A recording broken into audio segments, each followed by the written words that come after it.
como um todo, né? Nunca se produziu tanta ópera, nunca se produziu tanto balé, nunca se produziu tantas artes plásticas e escultóricas como no século XIX. Mas por que isso? Por que o século XIX é tão importante? Nós diríamos, né, e aí eu vou citar um sociólogo chamado Otávio Gianni. Ele fala que o século XIX ele é a culminância de uma série de processos históricos e sociais. Olha, o período que a gente chama de modernidade, qual é o período da modernidade? A partir do século XVI, com a expansão marítima, o advento, né, dos Estados-nações e uma série de acontecimentos que a gente entende como modernidade. Mas nesse período houve coisas fundamentais para nós entendermos, inclusive a história da arte e a história da música, né? E uma delas é o Renascimento. Gente, a história, né? Quando a gente estuda história, a gente entende história daquela perspectiva positivista de que história são datas. São as datas que começam o período tal e terminam o período tal. Não existe isso. A história é dada como processo, ela é uma processualística. Então, a perspectiva que nós trabalhamos aqui hoje é uma história como um processo, né? É uma história como um processo. E nós estamos falando de uma versão, né? A gente não tem versões definitivas da história. A gente tem versões. A sociologia, a história da arte, a história da música, elas são ciências interpretativas, né? E aí a gente vai falar sobre a hermenêutica, né? Sobre a hermenêutica, que é a arte de interpretar, que é a arte e a ciência da interpretação. E como que a gente interpreta? A gente interpreta sempre historicamente, conhecendo e trabalhando isso comparativamente. Então, o século XIX é uma culminância, ele é uma culminância de uma série de acontecimentos, dos quais o Renascimento, ele é fundamental. O Renascimento, ele é importantíssimo, sobretudo o Renascimento italiano.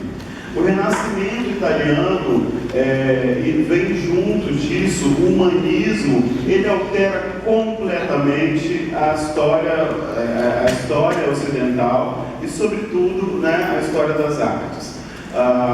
Que todos nós conhecemos, né, os afrescos da Capela Sistina, né, na criação do homem, do dedo de Deus, e percebam que ali fala de tudo, menos de Deus.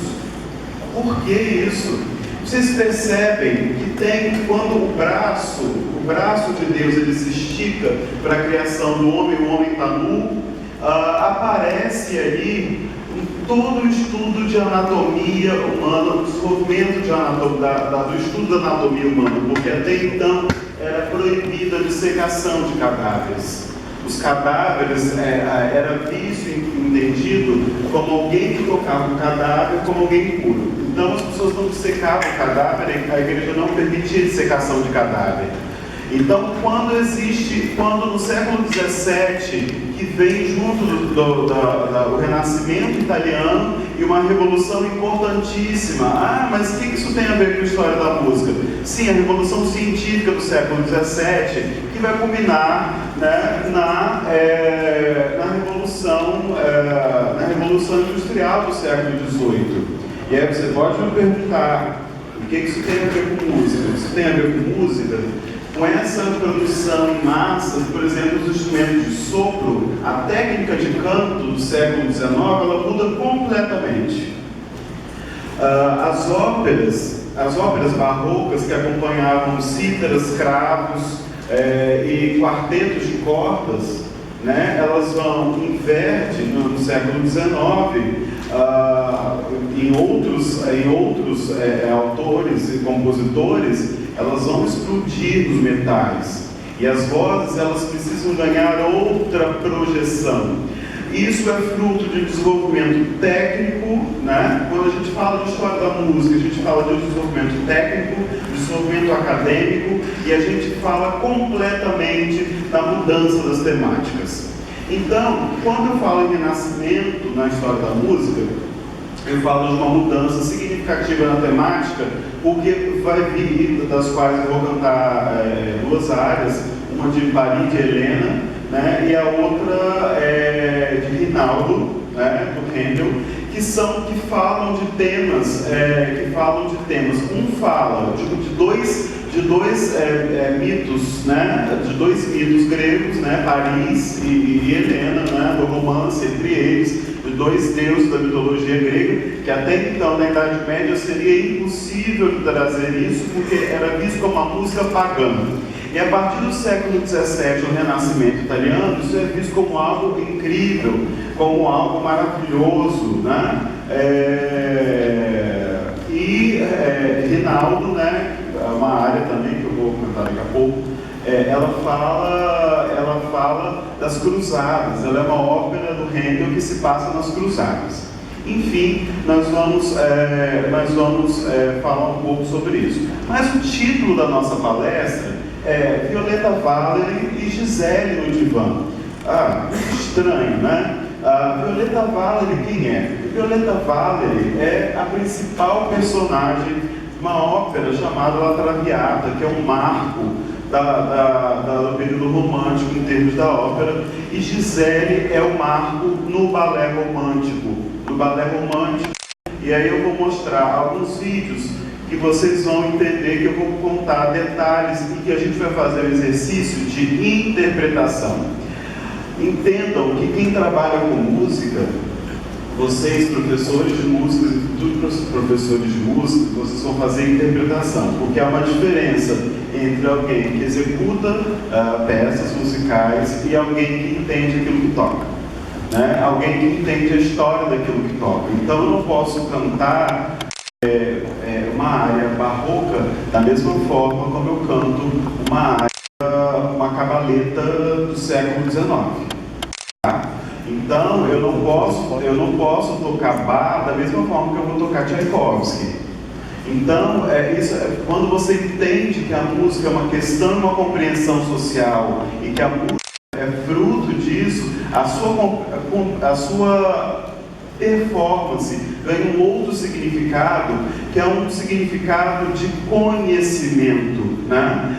Nós vivemos na era do conhecimento, e no qual os programas sintetizam vozes e instrumentos, né, musicais da melhor forma, e a grande diferença do talento humano e da execução humana, seja instrumental ou vocal, é a capacidade de pensar sobre o que ela está tocando, né? Ou o que ela está cantando, né? Não sei se alguém viu a produção do Fantasma no Teatro Renault, a última produção de São Paulo, do Teatro Renault. É muito bonita, a produção é maravilhosa, você vê milhões caindo do palco, né? Porque é um cenário milionário, os figurinos são milionários, mas as orquestras são cada vez mais sendo substituídas por sintetizadores. A sensação que você está ouvindo um playback, né? A sensação é um som tão perfeito, você está ouvindo um playback, né? Então, só que o preço dos ingressos não é repassado para isso. De ouvir um musical sem a orquestra na íntegra, mas só que o ingresso foi o preço na íntegra, né? Então, cada vez mais sendo desvalorizado o talento humano. E aí eu te digo, o sintetizador ele pode fazer um som incrível, nada contra os sintetizadores. Agora, o sintetizador ele pode, o sintetizador nada substitui a performance e a intencionalidade da performance humana. Essa é a palavra-chave, a intencionalidade. Bem, então nós vamos trazer aqui a Violeta Valery e a Gisele Aldivan. Pois não, Libiamo?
Essa cena trata-se de um brinde, né, numa festa,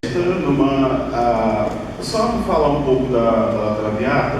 La Traviata é inspirado num romance chamado Dama das Camélias, do Dumas Filho, e ele trata de uma cortesã, né, aquela mulher de branco que apareceu ali, é uma cortesã. O que é uma cortesã? É uma prostituta de luxo.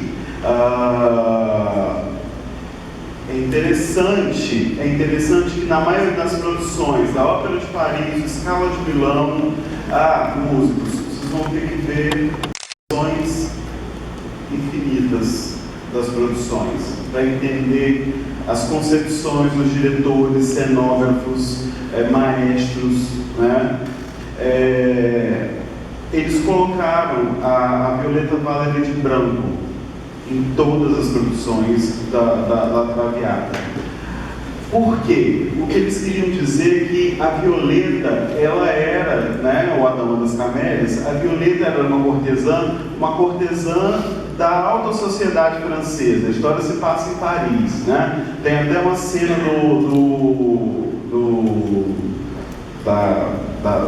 da voz dela que ela fala desse deserto chamado Paris. Por quê?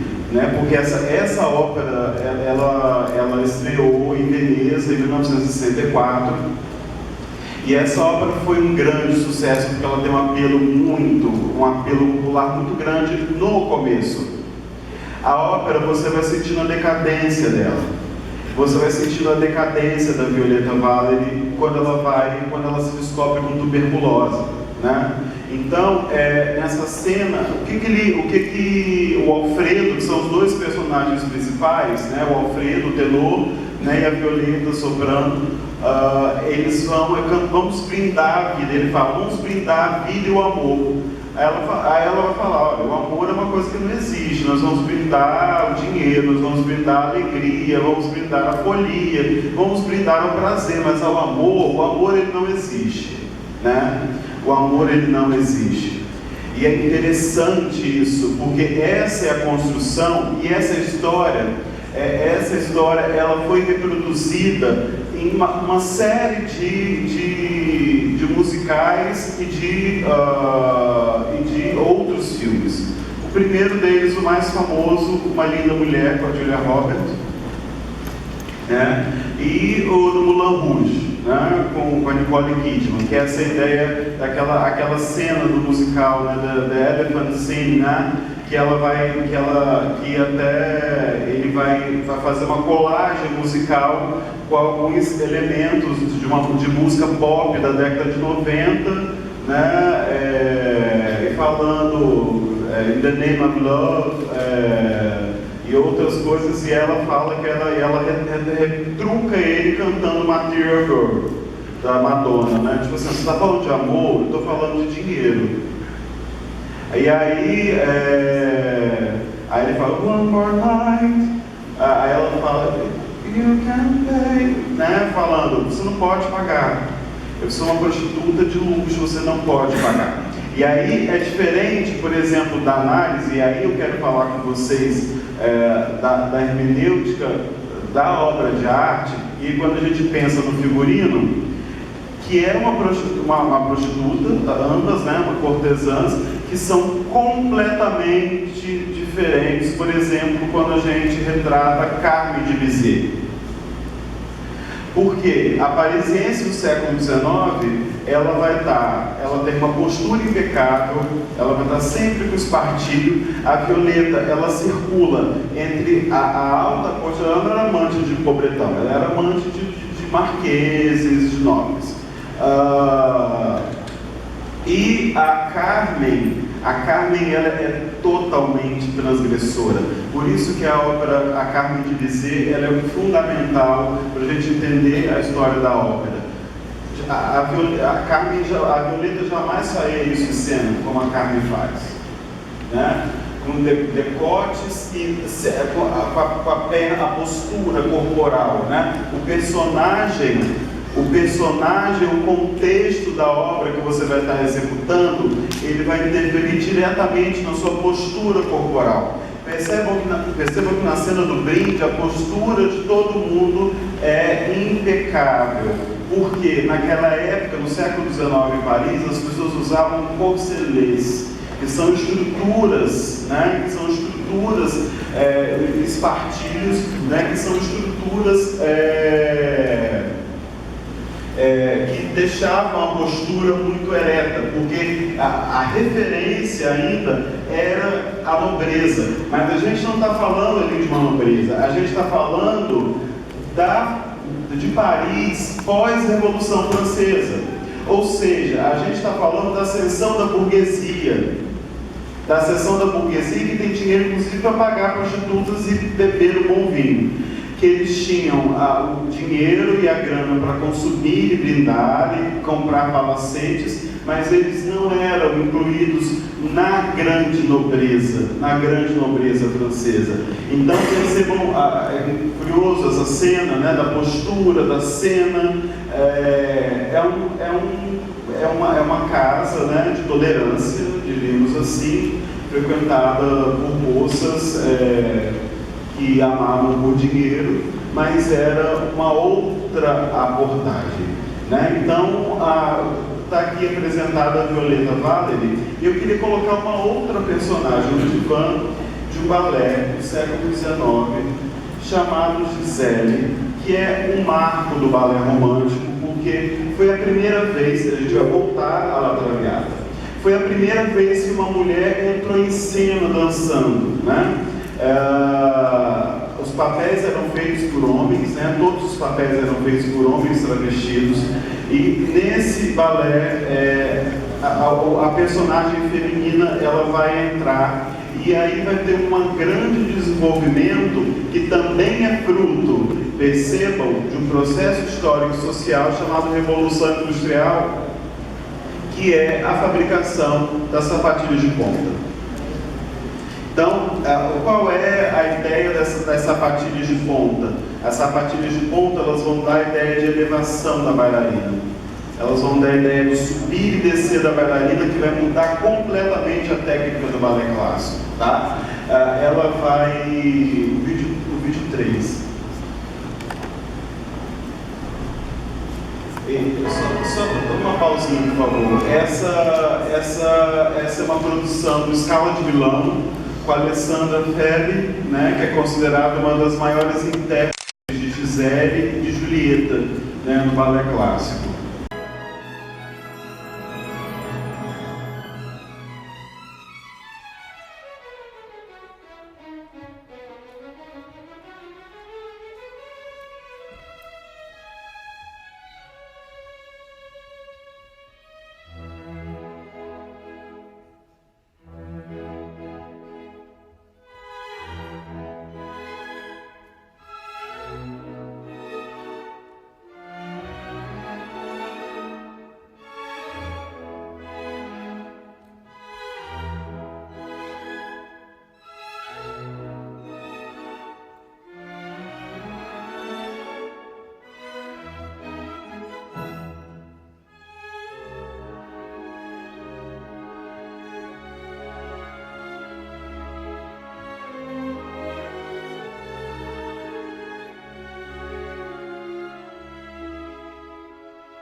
Cada companhia vai ter uma abordagem, porque vai ter uma direção diferente, uma remontagem diferente. A arte, ela é uma ciência exata, tá? É interessante essa cena, pode deixar nessa cena, que ela está pedindo a mãe dela para dançar. Quem era Gisele? Gisele era uma camponesa. Gisele era uma camponesa que ela amava dançar, mas tinha um problema congênito no coração, que a mãe dela sabia que qualquer hora ela poderia morrer. E ela se apaixona por um camponês, que ela achava que era um camponês, e esse camponês, ele era um príncipe, né? Ele era o príncipe do feudo dela, né? É uma história que se passa na passagem do feudalismo para a era moderna. Isso é importante para a gente saber, para a gente entender toda a contextualização. E ela pede à mãe dela que a deixe dançar. Por quê? Porque o príncipe, ele colocava uma roupa de camponês para poder passear no vilarejo. E aí, quando ele, nessa de passear no vilarejo, ele se apaixonou pela camponesa Gisele. Só que ele não poderia falar com ela, porque ele já estava noivo de outra pessoa da nobreza. E essa história de princesa que vira, até que agora tem a Kate Middleton, mas essa história de Cinderela, blá, blá, blá, isso não era bem assim, né? O sangue azul era nascisse sangue azul e não tinha outra forma de tornar-se a não ser que você fosse sangue azul. Então, os casamentos eram completamente por interesse. E nessa cena, é uma cena muito icônica, porque a Gisele, ela se encontra com a noiva dele. E ela vai falar, né, em todo no mise-en-scène lá, né, ela vai falar como que uma moça tão bonita ainda não se casou, né? As modalidades de arte, ela tem os seus clichês e seus mise-en-scènes.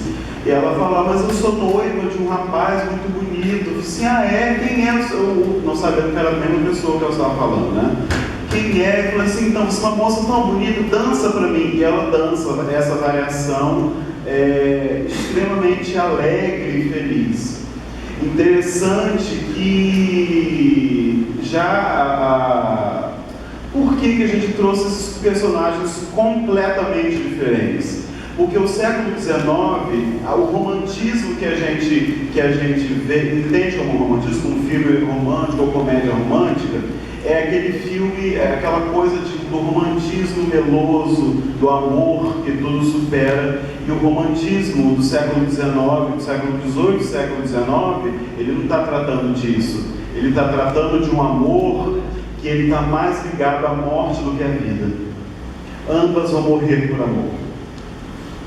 E aí o divã, no título da palestra, porque no século XIX a gente tem o desenvolvimento da psicanálise, que vai mudar completamente a história e a filosofia da música. Porque a gente vai descobrir a questão do inconsciente. O que é o inconsciente ou subconsciente? A gente tem uma parte racional, né? Mas a gente tem, essa parte racional, ela é apenas a ponta de um iceberg no qual existe um mar, né? Um mar vasto, né? De coisas que a gente não sabe, né? Então, por exemplo, nas composições de Puccini, Turandot, né? A famosa Turandot, né? Ele sempre tem personagens sanguinários, né? Então tem todo um estudo da personalidade do Puccini sobre a questão do sadismo, né? Então os compositores não são anjos, os compositores eles têm, os compositores, os pintores, os artistas, eles não são anjos, eles estão condicionados a questões sociais, né? As óperas, as sinfonias e as músicas não são inspirações divinas que descem, né? Elas são, muitas delas, encomendas, né? No qual eles tinham que falar. La Traviata, por exemplo, em Verdi, ele estava numa fase de decadência depois antes das outras óperas dele. Estava uma fase, olha, você tem a última chance. Os investidores de arte, né, eles falavam, você tem essa última chance de fazer uma coisa para ser um sucesso, né? E aí a gente pensa que a obra de arte ela nasce pronta. O compositor foi lá e escreveu, por exemplo, Gisele e deu certo. Não, essa versão de Gisele, ela passou por várias remontagens. O famoso Lago dos Cisnes, né, do Tchaikovsky, apesar da música incrível do Tchaikovsky, foi um fracasso. Foi um fracasso na primeira montagem. Não teve público, as pessoas vaiaram, acharam horroroso, acharam cafona, acharam brega. E aí o que eles fizeram? Eles remodelaram toda a história. A música do Grand Pas do Cisne Negro, que é do famoso Cisne Negro, que é aquele filme uma bobagem, tá? A música do Grand Pas, ele tem 3 versões.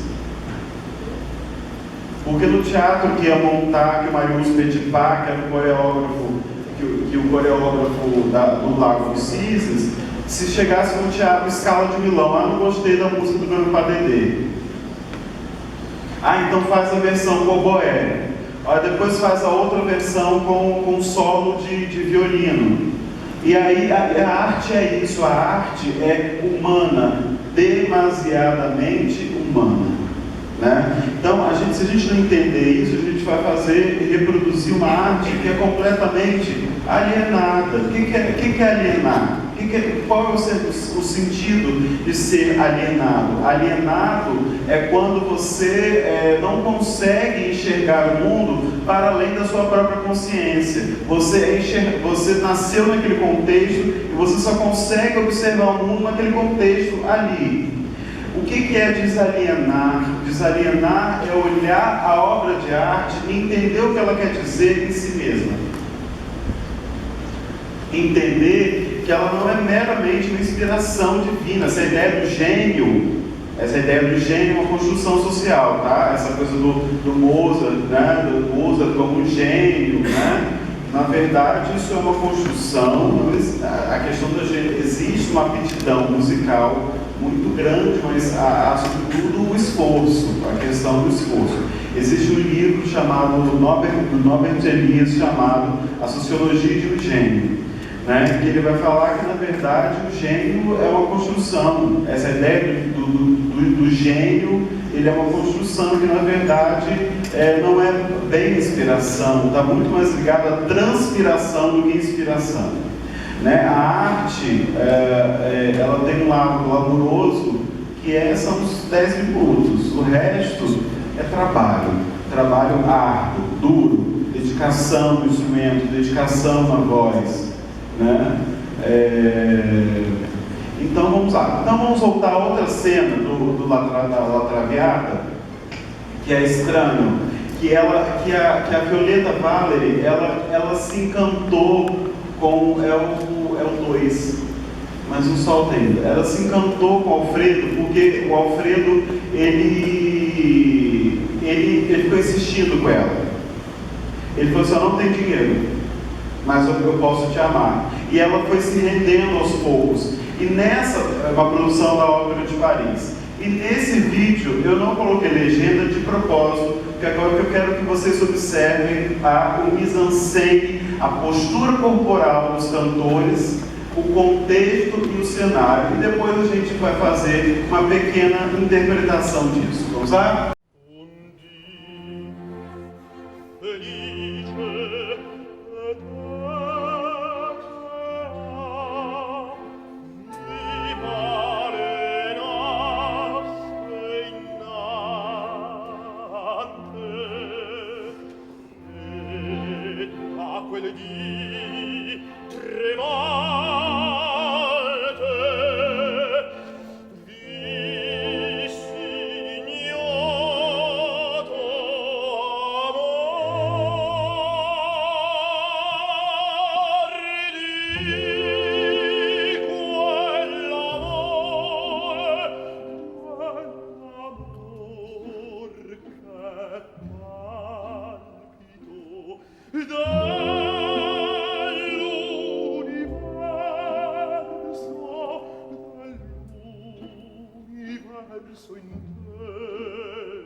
Como que ela vai ficar completamente tensa com essa declaração de amor do Alfredo, e como ela vai ficar desconcertada, neurótica com essa, porque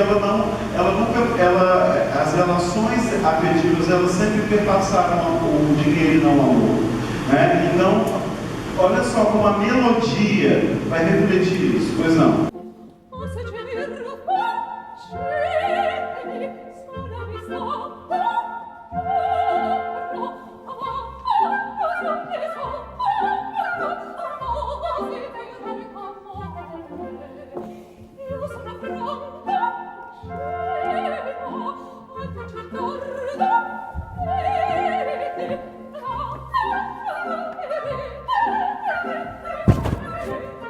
O amore misteri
falam aí que o amor é a cruz e a delícia do coração, né? E ela completamente histérica, né?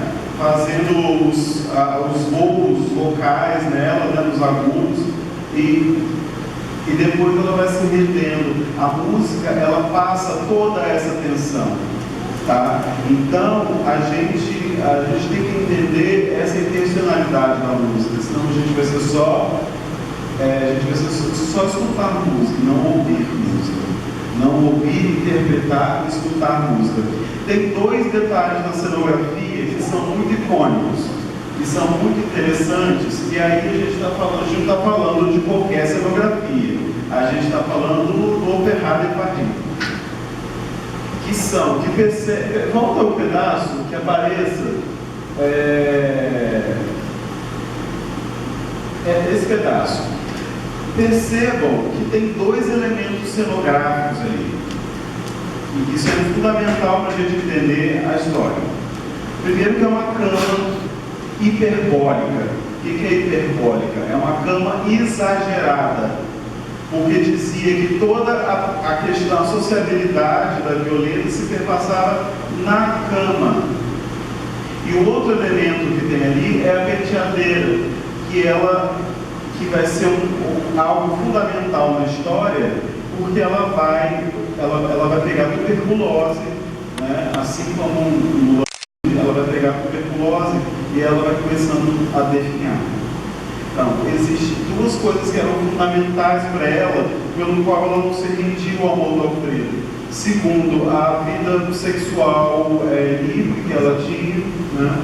E a beleza dela, que ela, na figura do espelho, narcisicamente falando da questão do espelho da mulher dela, que ela era, cordejada por muitos homens que recebiam muitas joias. Não era prostituta de 15 contos, eram bons diamantes, né? Então, tem toda essa questão para a gente entender a arte. E olha o estilo da cama. O estilo da cama é o estilo da cama da Maria Antonieta. A gente está falando do estilo Luís XVI, a gente está falando do Luís XVI, do neoclássico, da passagem do neoclássico para o rococó, né? E de toda a burguesia parisiense que quer ter esse estilo de vida da nobreza e que está tentando isso a todo custo por conta da revolução, da ascensão da burguesia do século XVIII, da Revolução Industrial. E aí, vai ter duas coisas aí.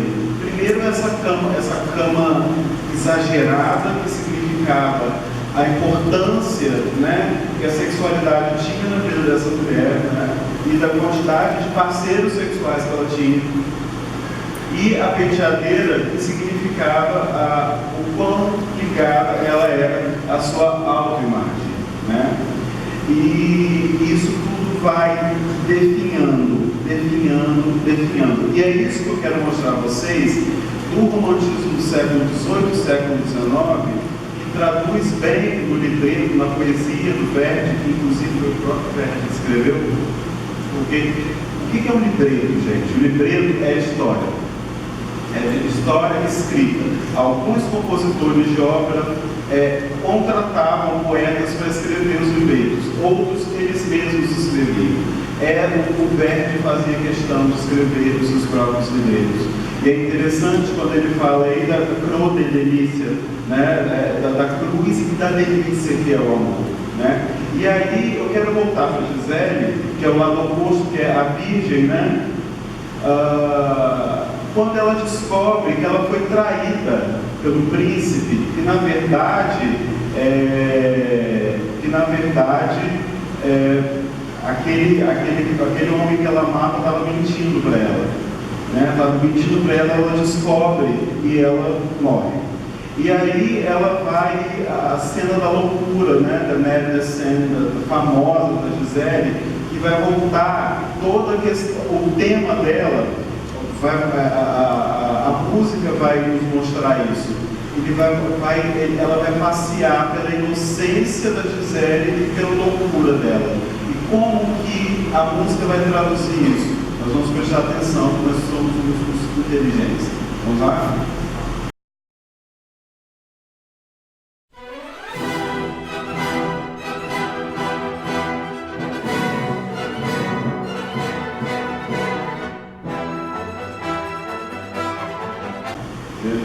Então ela olhou para aquela mulher vestida de veludos e vermelhos. Naquela época, para você fazer uma roupa vermelha, você tinha que matar não sei quantos mil bichos para conseguir aquela pigmentação.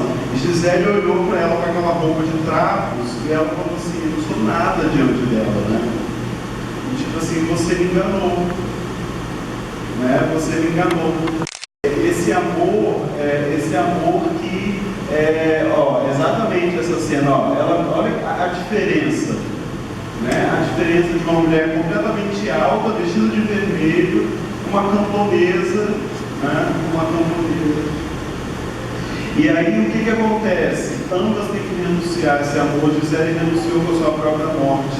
E no segundo ato, ela vai mostrar isso. Vamos passar para a cena do segundo ato, que eu já falo mais sobre Gisele e a gente fecha com a Latarabiata, essa cena. Porque o que acontece? Antes de soltar, Gisele morreu, e aí todo balé romântico, outra característica da arte romântica, ela trabalha com contrastes muito bem demarcados.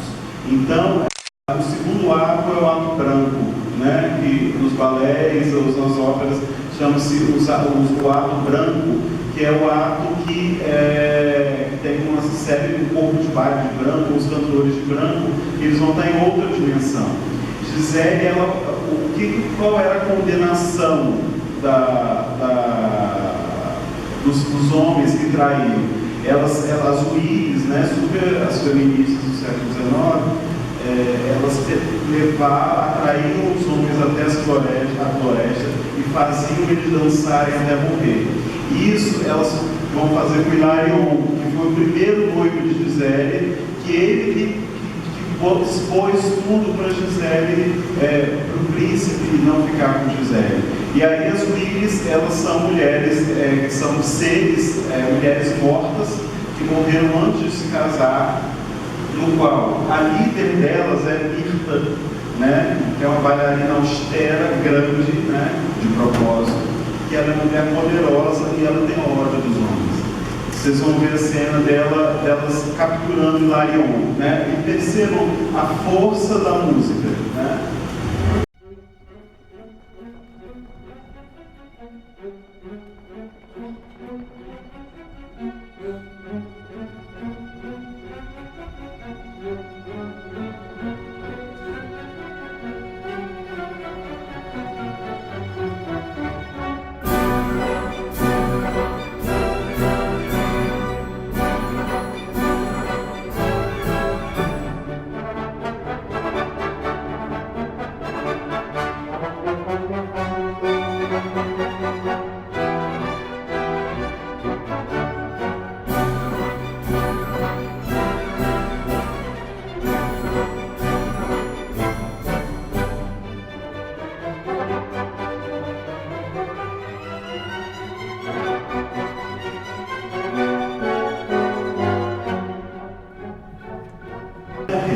Então, em algumas versões, o microfone, então, por favor, vai não falar, por favor, mulher, ela vai falar, não, você vai dançar até morrer, né?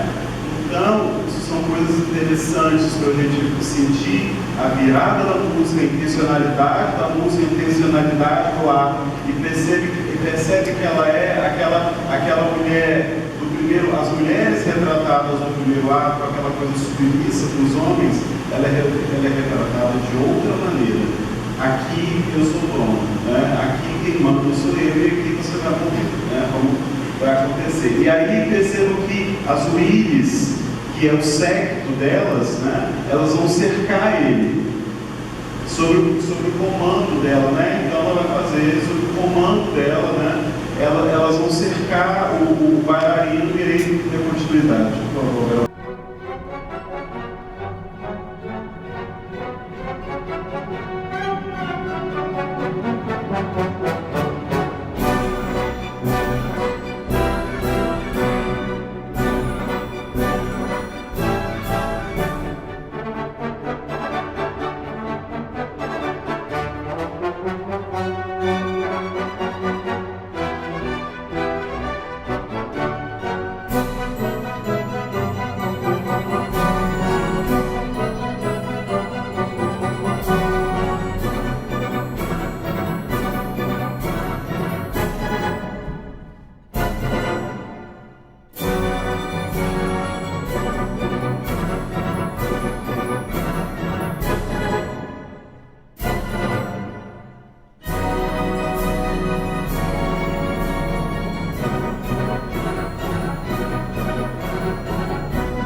nasceu nesse merda, agora você vai morrer, né?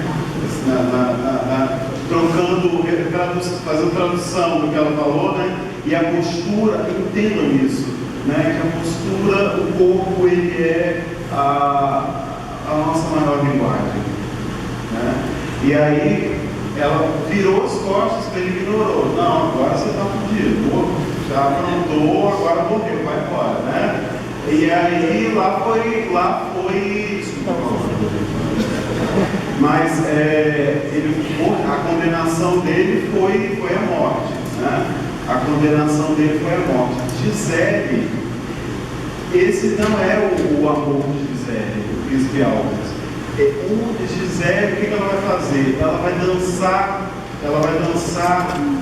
para as vidas, para que ele não morra. Então ela vai dançar eternamente para que ele não morra. E é isso que eu quero que vocês entendam sobre o romantismo. O romantismo não é essa coisa linda, maravilhosa e suave, que tudo termina bem. Não, as histórias terminam mal. O romantismo raiz, as histórias terminam muito mal. Ela dançou eternamente para que o cara não morresse, que ela perpetuou. Mas ela teve que dançar eternamente.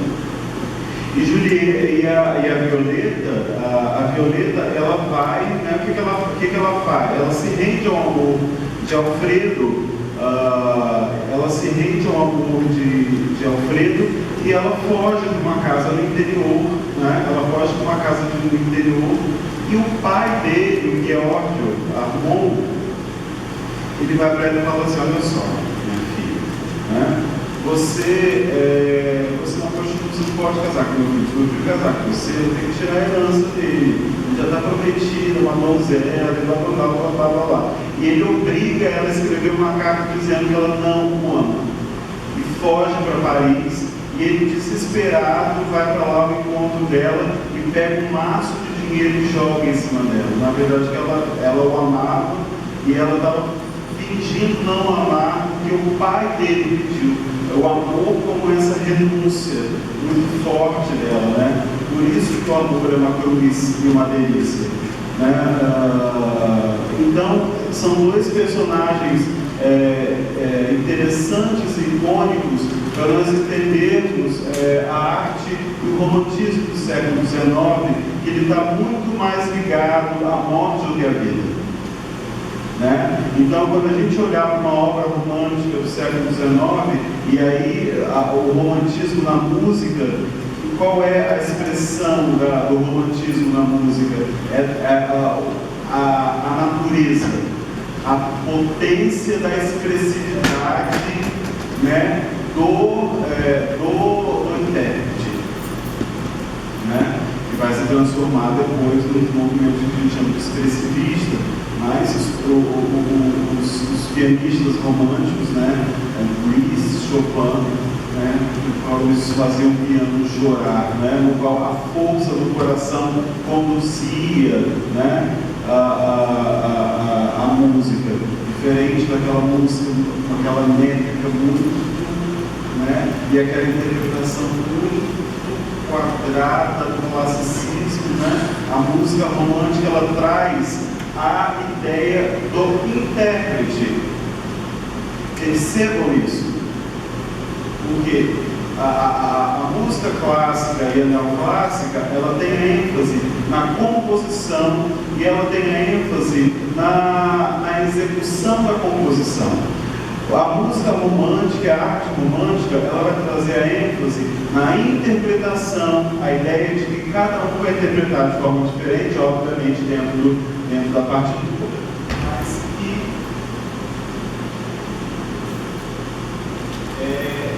a expressividade do músico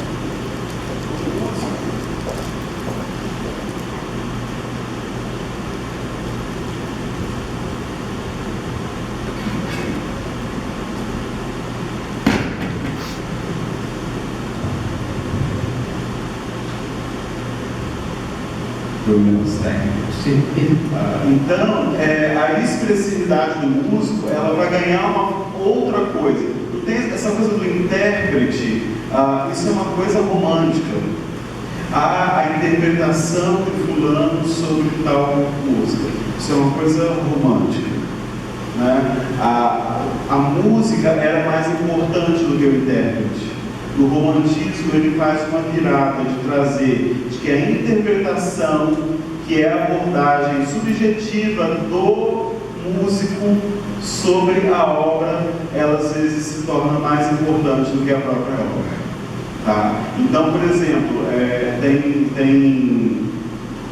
tem gravações, por exemplo, originais. Esqueci o nome do pianista. Tem gravações originais dele de músicas famosas que você não reconhece a mesma música, porque os intérpretes canônicos daquele compositor, eles ficaram mais, a interpretação deles ficou mais famosa do que a interpretação do próprio compositor, né? Então isso é uma invenção, uma construção romântica da ideia da expressividade. Bem, o que eu queria dizer, eu queria fazer com vocês hoje uma desconstrução, né, do romantismo, não só como um lugar de finais felizes, mas como um lugar de pulsão de vida, nos termos psicanalíticos, pulsão de vida e pulsão de morte, né? O amor e a morte, ela está muito ligada. Não é à toa que Carmen é uma tragédia, né? Que ela compara o amor a um animal, né? Um bicho voraz, só que de uma perspectiva mais realista, mais sensual, né? Uma história que se passa em Sevilha, né? de uma mulher de classe social baixa, que tem a sua sexualidade completamente exposta, e não uma cortesã coberta de joias e espartilhos. O que a gente queria falar, o que eu quero falar com vocês, como professor, né, e vocês que são licenciados,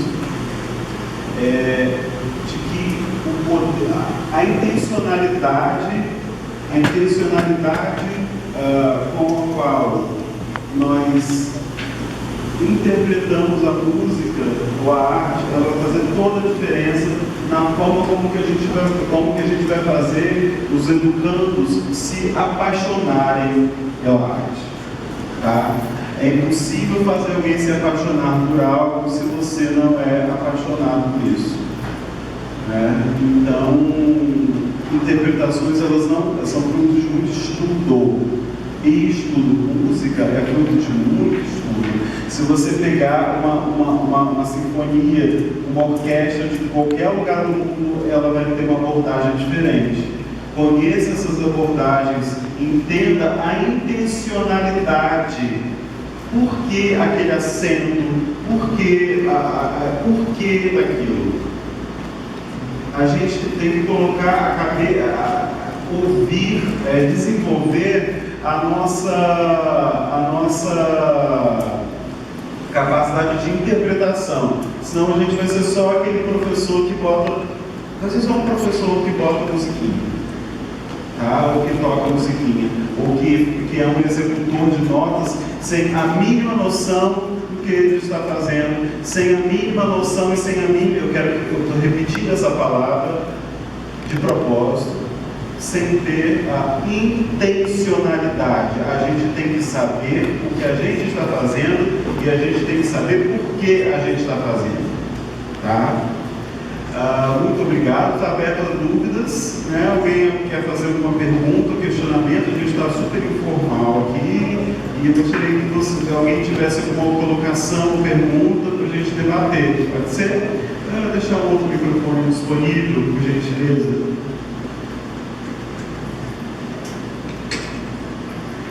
Alguém teria alguma questão? Quais são os pianistas da época que utilizaram as peças para poder compor essa peça? Qual? Você falou de Liszt? Eu estou falando Liszt, Chopin, todos os pianistas, né, Schubert, os considerados pianistas românticos, né? Mas você fala dos pianistas ligados a essas peças aqui, a Gisele e a Traviata, é o próprio Verdi e o Adam, que é o compositor da música de Gisele. Eles compunham a música, a sinfonia toda ao piano e depois dividiam na grade dos instrumentos.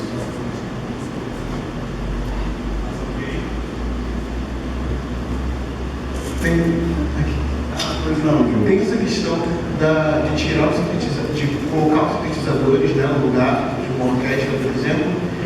E aí gostaria de fazer esse link aí com a questão do EAD, do ensino à distância já né, crescente, e a questão do profissional. O que diferencia o profissional, o professor, e a educação à distância, tendo em relação à questão da orquestra, a interpretação da orquestra e os sintetizadores dentro de museu? Eu acho a sua pergunta super interessante, super válida, porque, gente, desculpa, é um clichê, mas nada substitui o talento.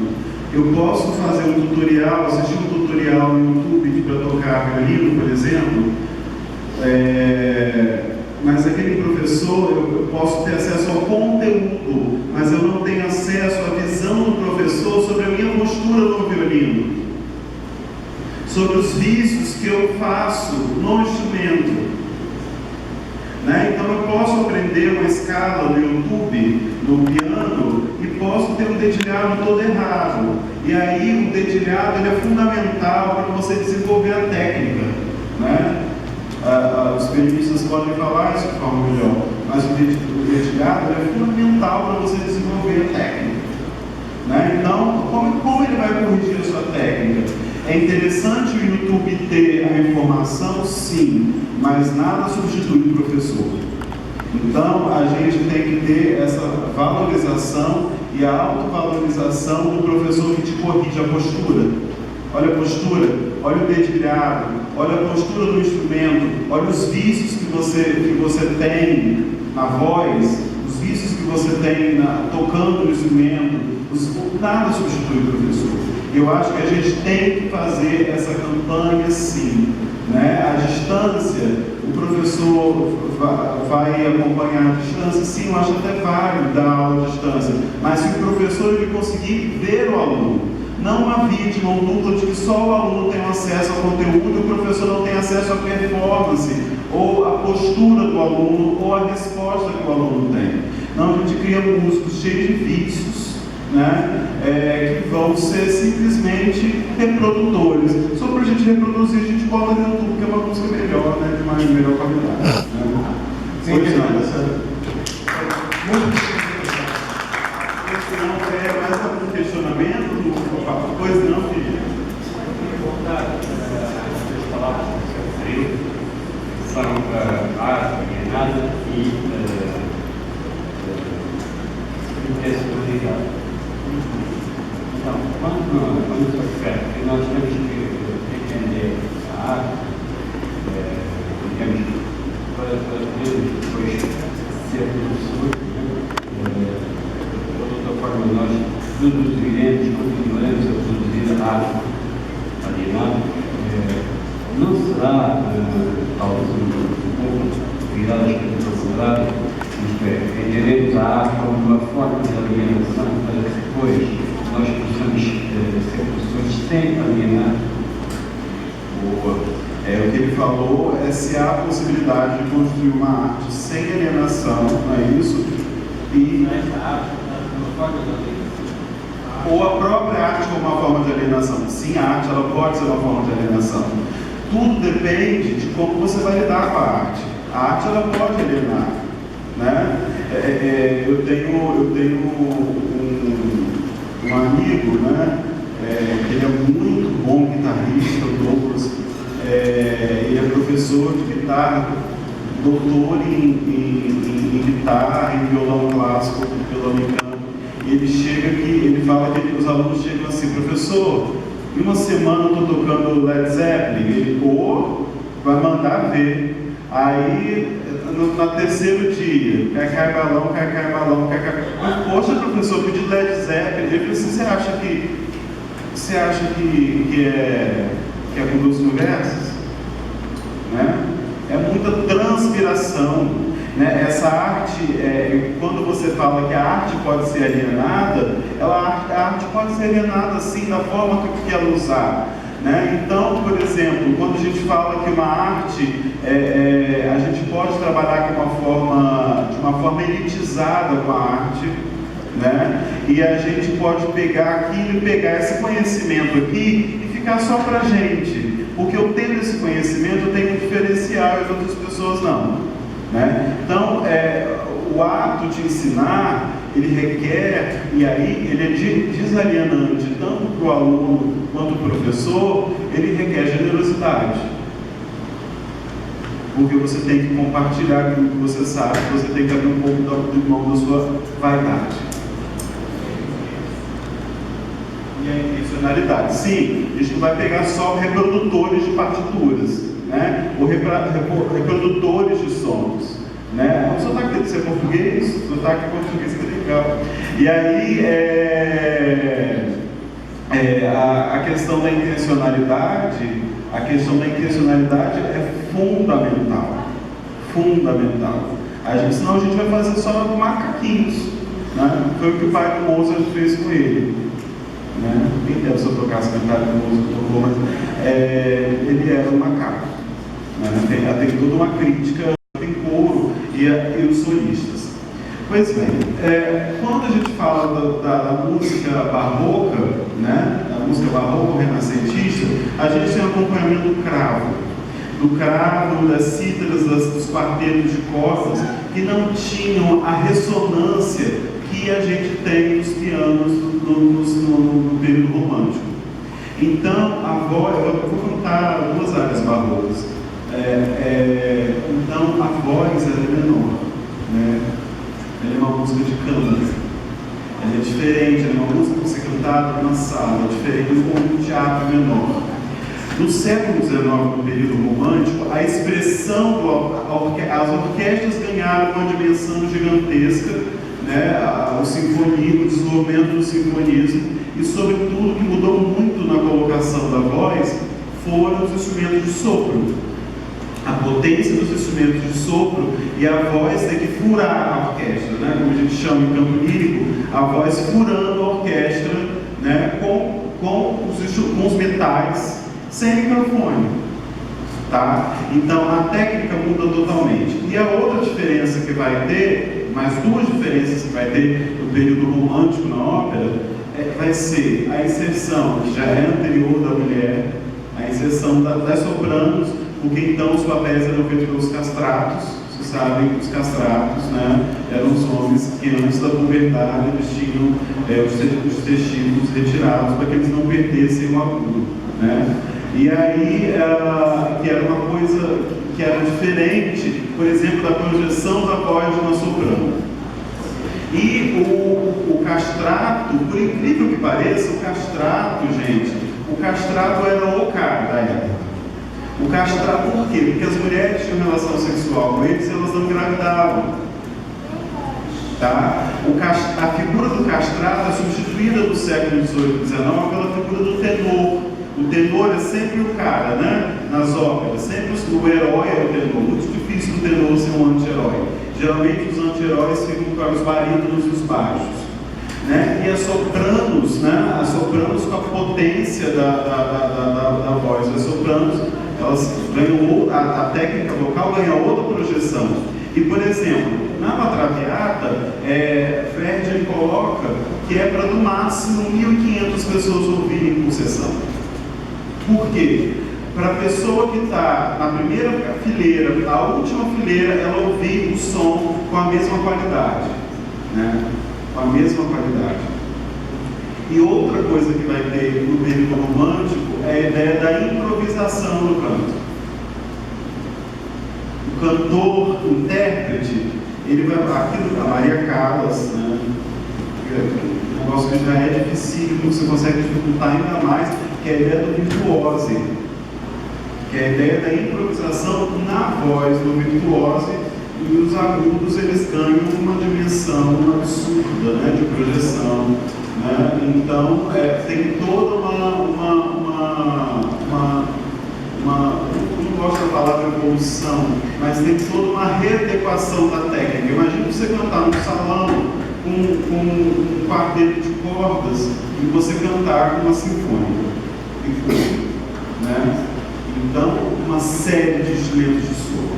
Então, a técnica vocal, ela chegou ao limite do questionamento do grito ou da intensidade, né? Tem toda uma discussão em torno disso, né? Mas a forma de cantar, ela muda, como a forma de dançar mudou, como a forma de tocar mudou, né? Enfim. Mais alguma questão?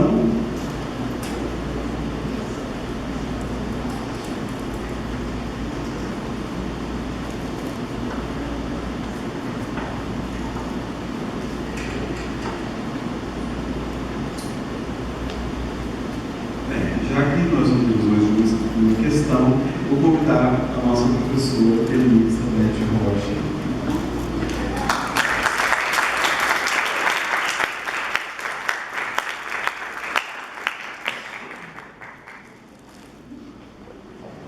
Para nos acompanhar em algumas canções e duas áreas.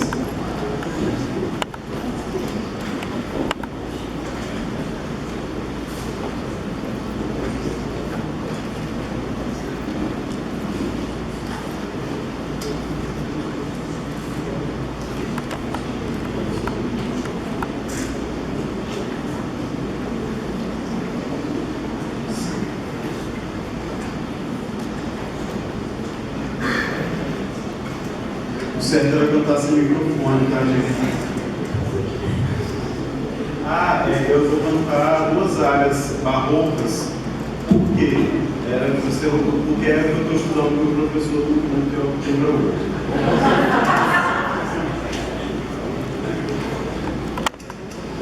Então, nós vamos começar.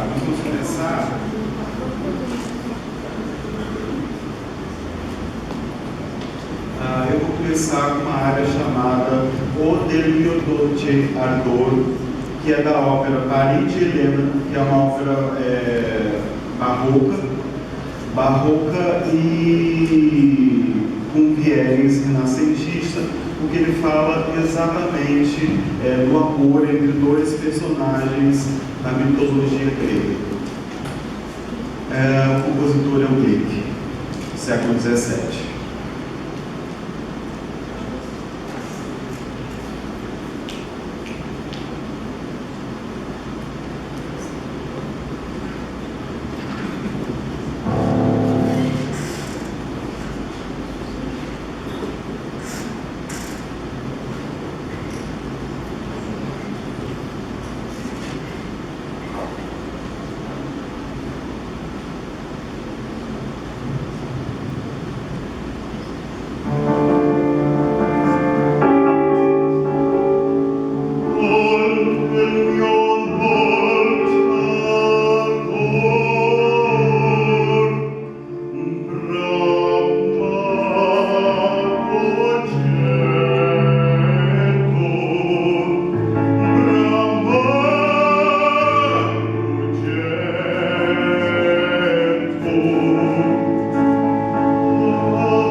Amore,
que ela foi composta por um castrato. A gente queria fazer a interpretação original, mas por questões cirúrgicas nós não tivemos tempo. E ela trata-se de uma música barroca que você vai ver, por exemplo, obviamente eu não vou conseguir reproduzir de forma barroca, da forma como deveria ser, inclusive do microfone, né? Não é o ideal para esse tipo de canto, mas ela tem toda uma interpretação. Essa ópera é de Handel, ela foi, para ela ser apresentada na Inglaterra como um país protestante, ela precisou ser readaptada no seu libreto e na sua história, nas áreas. E ele compôs essa ópera em 14 dias. Nossa, que gênio! Sim, ele pegou uma área que ele tinha ali, outra área que ele tinha lá, outra área que ele tinha lá, outra área que ele tinha lá, juntou, fez essa ópera e fez o argumento e fez a ópera. Não tirando o mérito do Handel, mas desromantizando a arte, tá? Essa é a área do Rinaldo, chamado Lácio Chiorianga.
príncipe de encantos.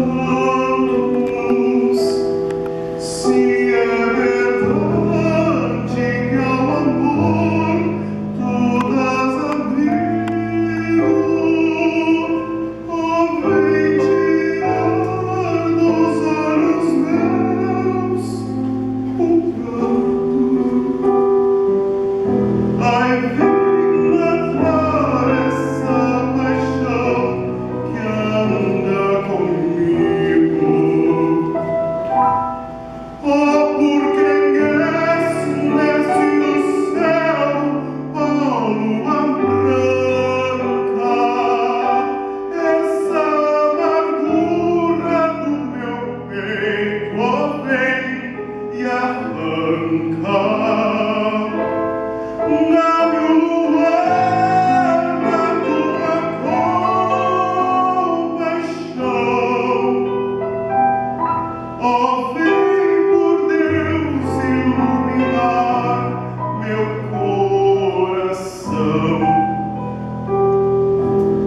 E ela chorar e a soluçar, cheia de beijo, vinguei meus lábios lhe ofertar doce beijo.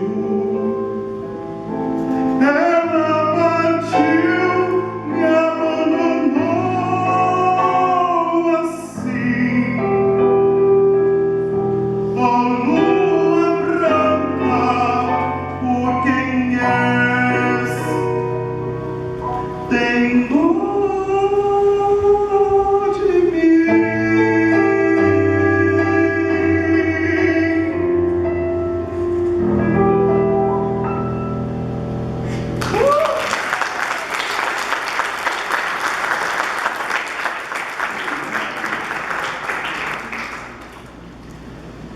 Essa música que a gente vai cantar agora também é uma das mais belas do cancioneiro brasileiro, e ela foi composta para essa mulher, uma mulher idealizada, que a gente não sabe muito bem exatamente o que ela é, mas que ela é uma atriz, né? E por isso o título da música é Beatriz, é do novo Chico Buarque.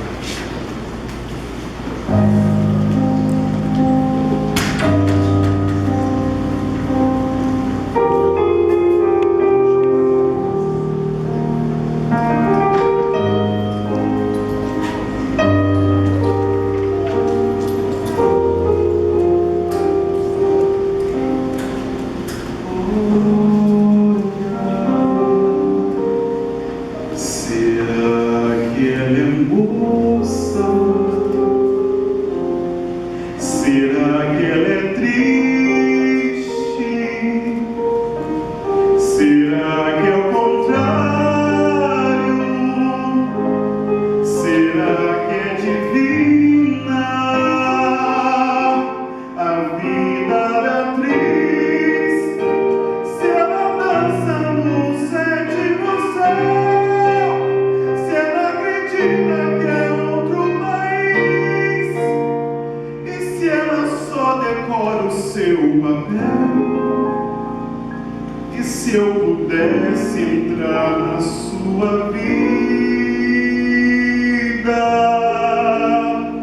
Olha, será que é de moça? Será que é de éter? Será que é loucura? Será que é cenário? A casa da atriz, se ela mora numa arranha-céu, e se as paredes são feitas de giz, e se ela mora num quarto de hotel, e se eu pudesse entrar na sua vida,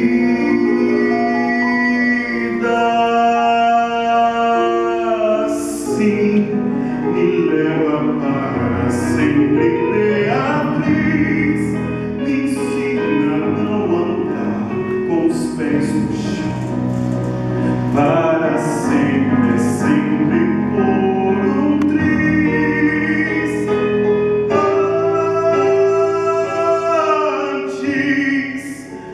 Quantos desastres tem na minha mão? Diz se é perigoso a gente ser feliz.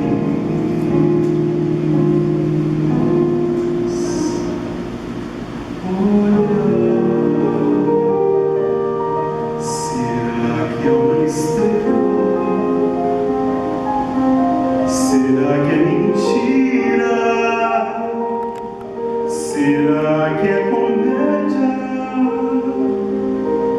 Será que é pintura? O rosto da atriz, se ela um dia despencar do céu, e se os tratantes exigirem bis, e se o arcanjo passar o chapéu? E se eu pudesse entrar na sua vida?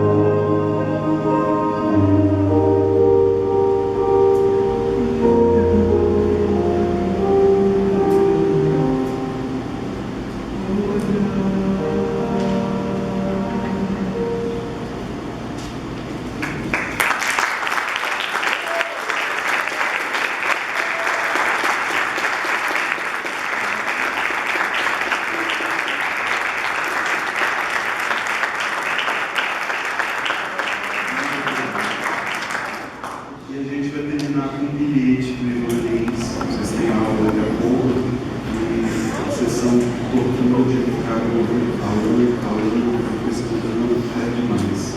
Então nós vamos finalizar com o bilhete Ivanense.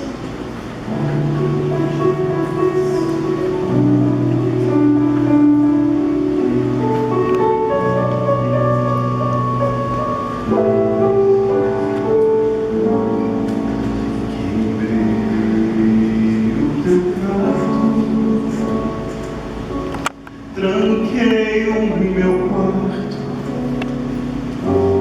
bebi teu licor,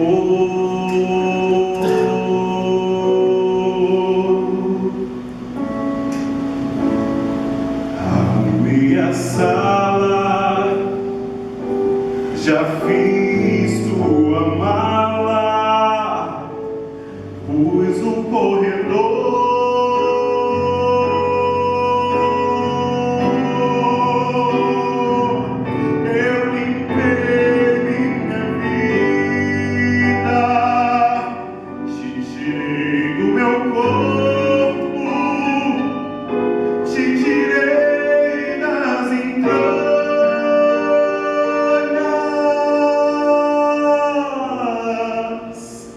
Fiz um tipo de aborto e por fim nosso caso acabou, acabou e está morto.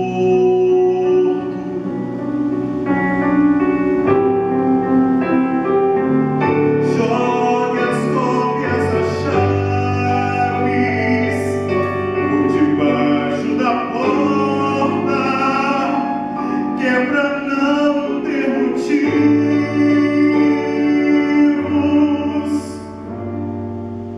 de pensar numa volta. Fique junto dos seus, boa sorte e adeus.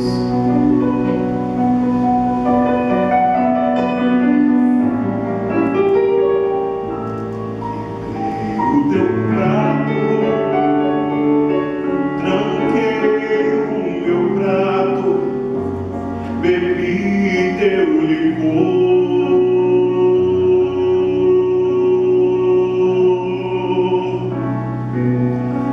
arrumei a sala,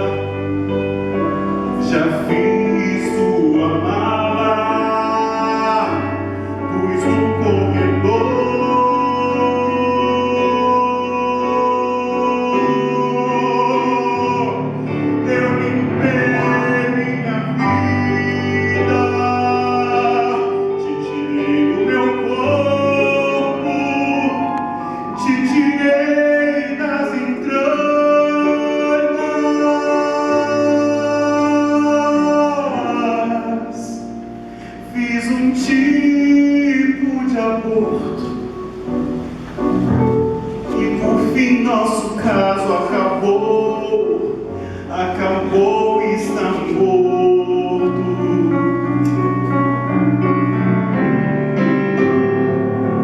Joga a cópia da chave por debaixo da porta, que é pra não ter motivos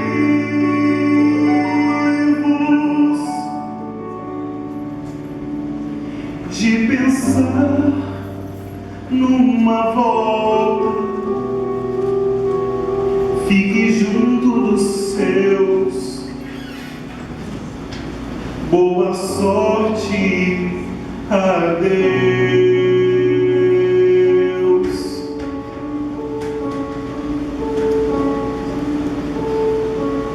Boa sorte, adeus.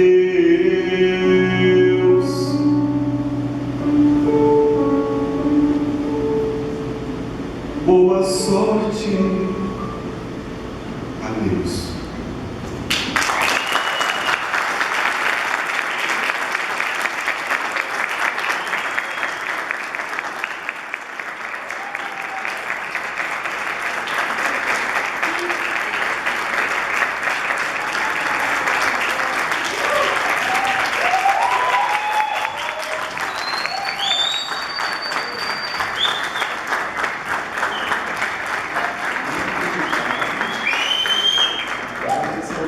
Aberto, Charles, né, pelas portas abertas, e que seja apenas um mês de intercâmbio entre São Paulo e Campos. Ok? Foi um prazer, obrigado pela paciência em escutar. Adorei conhecer.